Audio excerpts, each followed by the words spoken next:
Renoncer à pousser la porte d'un médecin, d'un hôpital ou d'une pharmacie faute d'argent, c'est une réalité aujourd'hui pour un quart des Français. Bonjour Sébastien Baer. Bonjour Marc. Pour expliquer ce chiffre, il y a bien sûr le contexte, celui de la crise, mais il y a également les différents plans d'économie mis en place depuis des années à la Sécu. On va s'y arrêter ce matin avec vous dans le Plus de France Info, car pour certains malades, la situation était extrêmement préoccupante. Et c'est un exemple parmi des milliers d'autres. Eric, professeur de guitare à Orléans, souffre d'une affection de longue durée. Il a des problèmes circulatoires, des phlébites à répétition et un cancer de la vessie. Il a dû abandonner son travail et il vit avec une toute petite pension d'invalidité, 326 € par mois. Impossible pour lui donc de faire face à toutes ses dépenses de santé. Les sommes qui restent à sa charge sont bien trop élevées. J'ai raboté sérieusement mes dépenses, entre guillemets. Tout ce qui est non remboursé ou pas remboursé, à 100%, je me prends pas. Là, par exemple, ça fait un mois, voilà, j'ai pas fait de prise de sang que je dois faire tous les 10 jours, en gros. Même aujourd'hui, il y a encore des médicaments, des fois, j'en prends une boîte de moins. Donc, je suis très inquiet quand même pour l'avenir. Parce que je suis jeune, j'ai 41 ans, sans être pessimiste, mais est-ce que je vais déjà arriver à 50? Parce que je sens bien que ma santé se dégrade de jour en jour. Je trouve atroce de dire, j'ai mal, par exemple, ou je suis pas bien, je suis de moins en moins en forme. Tout ça parce qu'en fait, j'ai pas les moyens de me faire soigner. C'est la double peine. On est coupable d'être malade. Éric Taillandier a fait ses comptes. S'il prenait son traitement complet, cela lui coûterait chaque mois une centaine d'euros, c'est-à-dire le tiers de sa pension d'invalidité. Ce qui met Éric et beaucoup d'autres malades en difficulté, Sébastien, ce sont donc les fameuses franchises médicales. Autrement dit, la part qui reste à la charge du patient après les différents remboursements, 50 centimes d'euros par boîte de médicaments, 1 € à chaque visite chez un médecin. Et quand on souffre d'une maladie longue durée, eh bien la facture grimpe vite. À Orléans, Sylvie Dubois, la directrice de la mutuelle familiale du Loiret, a elle aussi constaté que de plus en plus de malades ont dû renoncer à se soigner. Par exemple, on renonce à des opérations, on renonce à soigner les dents, à se faire des prothèses dentaires, etc. à cause des coûts. Et la chirurgie, c'est lié évidemment aux dépassements d'honoraires qui sont de plus en plus importants et insupportables pour les gens. Avoir une mutuelle aujourd'hui, ça devient également un luxe, c'est de plus en plus difficile parce que toutes ces mesures de déremboursement de la sécurité sociale se répercutent sur les cotisations mutualistes. Il faut savoir quand même que dans le département du Loiret, 17% des gens du Loiret n'ont pas de complémentaire santé. Sans complémentaire santé, les gens renoncent à se soigner. Et depuis longtemps, des malades, des praticiens se battent contre cette baisse des remboursements, contre ce système des franchises médicales. Christian Lehmann est médecin généraliste à Poissy dans les Yvelines et il dénonce la casse du système de santé à la française. Il faut être clair, il faut se sortir dans la tête cette image de la sécurité sociale de grand-papa né de 1945. On est devant une conduite et une gestion d'assureurs, par des assureurs. C'est pas pour rien que le directeur de la Caisse nationale d'assurance maladie est un ancien de chez AXA. Donc, on est devant une forme d'autisme et de racisme social à la tête de l'État qui n'a pas voulu voir les conséquences de la mise en place des franchises. On est en train de dériver tranquillement vers un système à l'américaine, alors même que les Américains essayaient de se battre pour essayer de retrouver un système solidaire. Voilà, la fin de la Sécu à la française, dit cet homme. Quelle solution, Sébastien, pour ces malades démunis qui veulent se faire soigner? Alors il y a par exemple la permanence d'accès aux soins. Elle a été créée par la loi de lutte contre les exclusions en 1998. Sur le papier, l'initiative est bonne. Des consultations, des médicaments gratuits à l'hôpital pour les personnes les plus démunies. Mais en réalité, c'est plus difficile. À l'hôpital d'Orléans, par exemple, le budget est modeste. 100 000 € versés par l'État chaque année. Faute d'argent, on ne propose donc pas de soins dentaires, regrette Marie-Lise Lecoq, la responsable du service social. Quand vous êtes face à une personne qui a mal aux dents, qui vous dit mais je peux pas aller chez le dentiste, et que vous dites non, on n'a pas, c'est quand même pas juste. S'ils sont venus là, c'est parce qu'ils n'ont pas pu ailleurs, donc il y a personne qui peut leur venir en aide. On se dit c'est pas normal, c'est une société à deux vitesses, on peut pas accepter ça.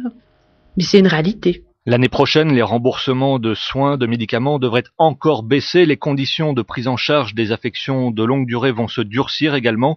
De quoi inquiéter encore un peu plus ceux pour qui se soigner est devenu un luxe. Entre 2001 et 2008, le budget santé des ménages français a augmenté de plus de 50%. Renoncer à pousser la porte d'un médecin, d'un hôpital ou d'une pharmacie faute d'argent, c'est une réalité aujourd'hui pour un quart des Français. Bonjour Sébastien Baer. Bonjour Marc. Pour expliquer ce chiffre, il y a bien sûr le contexte, celui de la crise, mais il y a également les différents plans d'économie mis en place depuis des années à la Sécu. On va s'y arrêter ce matin avec vous dans le Plus de France Info, car pour certains malades, la situation était extrêmement préoccupante. Et c'est un exemple parmi des milliers d'autres. Eric, professeur de guitare à Orléans, souffre d'une affection de longue durée. Il a des problèmes circulatoires, des phlébites à répétition et un cancer de la vessie. Il a dû abandonner son travail et il vit avec une toute petite pension d'invalidité, 326 € par mois. Impossible pour lui donc de faire face à toutes ces dépenses de santé. Les sommes qui restent à sa charge sont bien trop élevées. J'ai raboté sérieusement mes dépenses, entre guillemets. Tout ce qui est non remboursé ou pas remboursé, à 100%, je me prends pas. Là, par exemple, ça fait un mois, voilà, j'ai pas fait de prise de sang que je dois faire tous les 10 jours, en gros. Même aujourd'hui, il y a encore des médicaments, des fois, j'en prends une boîte de moins. Donc, je suis très inquiet quand même pour l'avenir. Parce que je suis jeune, j'ai 41 ans, sans être pessimiste, mais est-ce que je vais déjà arriver à 50? Parce que je sens bien que ma santé se dégrade de jour en jour. Je trouve atroce de dire, j'ai mal, par exemple, ou je suis pas bien, je suis de moins en moins en forme. Tout ça parce qu'en fait, j'ai pas les moyens de me faire soigner. C'est la double peine. On est coupable d'être malade. Éric Taillandier a fait ses comptes. S'il prenait son traitement complet, cela lui coûterait chaque mois une centaine d'euros, c'est-à-dire le tiers de sa pension d'invalidité. Ce qui met Éric et beaucoup d'autres malades en difficulté, Sébastien, ce sont donc les fameuses franchises médicales. Autrement dit, la part qui reste à la charge du patient après les différents remboursements, 50 centimes d'euros par boîte de médicaments, 1 € à chaque visite chez un médecin. Et quand on souffre d'une maladie longue durée, eh bien la facture grimpe vite. À Orléans, Sylvie Dubois, la directrice de la mutuelle familiale du Loiret, a elle aussi constaté que de plus en plus de malades ont dû renoncer à se soigner. Par exemple, on renonce à des opérations, on renonce à soigner les dents, à se faire des prothèses dentaires, etc., à cause des coûts. Et la chirurgie, c'est lié évidemment aux dépassements d'honoraires qui sont de plus en plus importants et insupportables pour les gens. Avoir une mutuelle aujourd'hui, ça devient également un luxe, c'est de plus en plus difficile parce que toutes ces mesures de déremboursement de la sécurité sociale se répercutent sur les cotisations mutualistes. Il faut savoir quand même que dans le département du Loiret, 17% des gens du Loiret n'ont pas de complémentaire santé. Sans complémentaire santé, les gens renoncent à se soigner. Et depuis longtemps, des malades, des praticiens se battent contre cette baisse des remboursements, contre ce système des franchises médicales.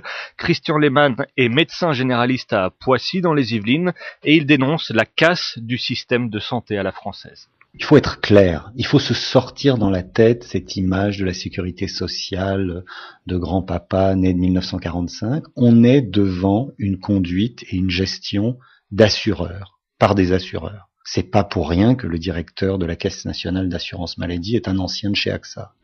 Donc, on est devant une forme d'autisme et de racisme social à la tête de l'État qui n'a pas voulu voir les conséquences de la mise en place des franchises. On est en train de dériver tranquillement vers un système à l'américaine, alors même que les Américains essayaient de se battre pour essayer de retrouver un système solidaire. Voilà, la fin de la Sécu à la française, dit cet homme. Quelle solution, Sébastien, pour ces malades démunis qui veulent se faire soigner? Alors il y a par exemple la permanence d'accès aux soins. Elle a été créée par la loi de lutte contre les exclusions en 1998. Sur le papier, l'initiative est bonne, des consultations, des médicaments gratuits à l'hôpital pour les personnes les plus démunies. Mais en réalité, c'est plus difficile. À l'hôpital d'Orléans, par exemple, le budget est modeste, 100 000 € versés par l'État chaque année.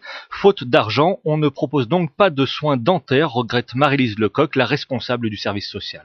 Quand vous êtes face à une personne qui a mal aux dents, qui vous dit mais je peux pas aller chez le dentiste, et que vous dites non, on n'a pas, c'est quand même pas juste. S'ils sont venus là, c'est parce qu'ils n'ont pas pu ailleurs, donc il y a personne qui peut leur venir en aide. On se dit c'est pas normal, c'est une société à deux vitesses, on peut pas accepter ça. Mais c'est une réalité. L'année prochaine, les remboursements de soins, de médicaments devraient encore baisser. Les conditions de prise en charge des affections de longue durée vont se durcir également. De quoi inquiéter encore un peu plus ceux pour qui se soigner est devenu un luxe. Entre 2001 et 2008, le budget santé des ménages français a augmenté de plus de 50%.